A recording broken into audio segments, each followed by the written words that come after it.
Resulullah aleyhisselam bir dirman sözünü aydiye: ey ummatum, kıyamet gün Allah Teala aytacak: inni cealtu neseben ve cealtum neseben fecealtu ekremakum etqakum ve entum tekulun ana fulan ibn fulan ve ana ekremu minke ve ana el-yevm erfa'u nesebi ve ada'u nesebekum eynel muttakun. Kıyamet gün Allah aytacak: yaradan eyemiz, ey mahluklar, ey adamlar, ey Adam oğlu, dünyada sizin nesebiniz vardı. Aryailer, Sasaniler, Qacariler, ya öz aralarınızda falaniler nesep vardı sizin aranızda, nispet verilirdi falaniler deyip. Ve mende nisbetim vardı adamların içinde. Yani neymi Hudayın nispeti? Falani Hudayi adam. Yine Allah'a nispet diyerler şey. Falani Hudayi adamdı. Şuna Huday'a nispet diyerler şey. Berde taifa ya bir zadın sivilin falaniler diyeldi. Allah Teala kıyamette aytacak: sizin aranızda nispet vardı, ama bir tofer adamlar Hudayiydi. Allah'a nispetleri vardı. Zikirlerini, Allah'ını yad etýärliklerini, haramın izinini gezmeyerliklerini, ahlaklarını doğrulamaklarını Hudayi adamlardılar. Halka yaxşılığını yetirmede, meriz gözlemede, garip kasar gözlemede Hudayi adamdılar. Ve dünyada dünyanın nesebini halk inneyadi. Emma inni kıyamet bolli, men fakat öz nesebim innecektir niyecek Allah Teala. Her kim Hudayi olsa tursun niyecek. Hazreti Ata name diye. Ey cemaatler, şu rivayeti Hazreti Ata ibn Abi Rabah rivayet edip name diye. Şiyan hadisi okuyup cemaate name deyiptir. Hazreti Ata diyen adam Seyyid Şerif Cafer Sadık'ın ustadlarının biri. İmam-ı Azam Ebu Hanife'nin ustadlarının biri. Hazreti Ata şu mübarek hadisi okavay diptir. فَلَا يَقُومُ إِلَّا مَنْعُونِيَ فَلَا يَقُومُ إِلَّا مَنْعُونِيَ فَلَا يَقُومُ إِلَّا مَنْعُونِيَ. Kıyamette Hudayi adamdan adını tutup çağırılacak. Şonla atlaş adamlar kendir deyiptir. Hemme şola tutulurlar turacak değildir. Kimi niyet edilip çağırılan şola adam özgünce turacak. Niyet edilmediği adam otuyu deyiptir. فَلَا يَقُومُ إِلَّا مَنْعُونِيَ. Palan atlı tursun palanın oğlu diyilenine şu cürek mingeş atlı kendir diyecek.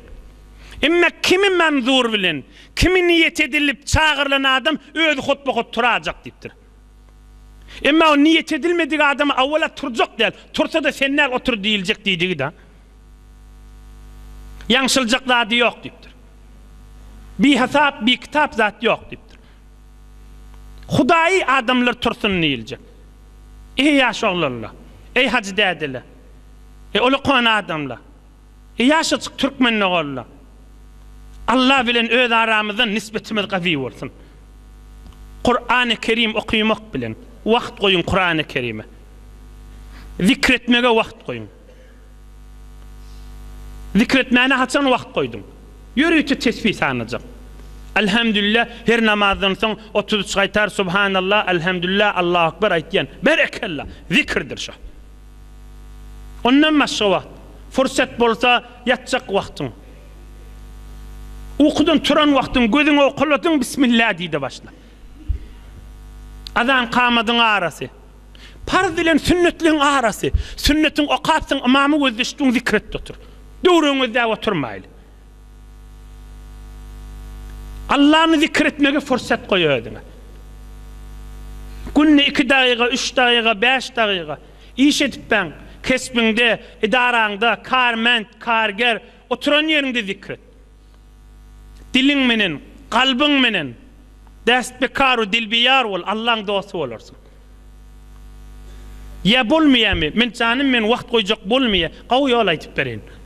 Her gün vaqt koyan bolmaya. Bir nefer, iki nefer, üç nefer, 10 nefer arasında adam ya zenana yoldaş tap etşoliş. Kaza namaz bir gün alyan qaliye. Zenanları da beter rahat. Öydü dem zenanla. Başşavur hemsayasından ya bir rektaki zenanan birine etsin. Günne gel, bir saat, yarım saat, 10'nağı günne kaza okaylisin. O riya olmuyor mu? Ben manasını okuyup vereyim size. Yekulul allametul mukaddesi radıyallahu anh. قد يبيت الرجل مع المتهجدين فيوافقهم فلولاهم لانبعث هذا النشاط فربما ظن الظان أن هذا رياء وليس كذلك على الإطلاق كذا في منهاج القاصدين. بيك عالم يتشبتر Allame Mukaddesi on bir büyük alimden inşallah başka fırsatdaydan.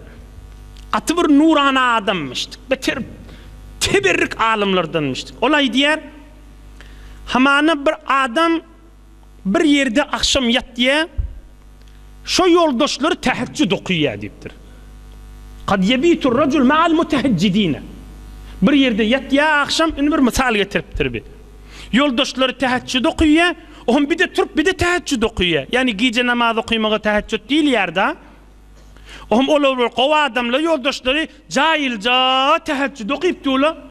Bir de öz keyif edip lezzet alıp bir de teheccüd namazı okuyor. Bana riyamı kadiyamam deyiptir. Kova adamla bilen yoldaş olsan özün neşat geliyor da deyiptir. Özü şovkluk geliyor deyiptir. Ona bir adam ya ahun ya moğlu ya karaçı uy riyadır diyamasın deyiptir. Ka vaqt adam kova adamının üçsen neşat geliyor, şovkluk geliyor deyiptir. Ol bolyan zattır, dinine bağdattır deyiptir. Dinine bağdattır deyiptir. Dinine bağdattır deyiptir. Özün bolmaya değil mi? Bir neferden kömek al. Birini yanına çağırıp gel film müzayilliyenin bir fırsat koysun. Öz ruhunun rahatlığından çürüp. Gel film müzayilliyenin gel ikimiz oturayli şu haram terk etmeden gurruna deyli.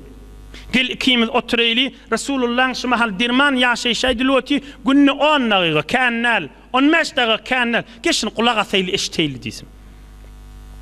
Gel günne 10 daqiqa qaza namaz oqaylin. 10 daqiqanın içinde erti öyle ikinni okuyup bolya qaygısız cahil okuysan qaza alıp bolya. Bername rizi etmella. Allah bilen öz aramızda ey cemaat kadrın bilin şaydiliyan görürünglen. Fırsatınız baqa özüme de gerek görürüngler ha. Fırsatımız baqa qara yere girmekka kadrın bilin şaydiliyan görürünglen. Kadrın bilin şaydiliyan görürünglen. Şu kadar gelmek soğuk havada ükuş tabağa olup keyif edip otis Allah'ın nurunun eteğine amalına da mert bolun. Elinizden tutun. İçeridekileri de düşündürün. Yolu bilen barın. Qaharlanmaň dem. O sen ahun ulamalara katışıp bir tovardadı bilipsin. Zenanan odul ojuruk muhitte, ojuruk cevde, ojuruk kanvada ululmandır hamana. Onu bir mulahaza etti terbiyetinin izinine gel. Men o gurruna hadir girmeyin. Kulasa 3 nefer olup, 5 nefer olup, 10 nefer olup sen namazı durunda adam qowuk. Sen cemaat Resulullah'ın koyan sünneti. Yeköydün namaz oqanda näjire, cemaat bilen oqanda näjire.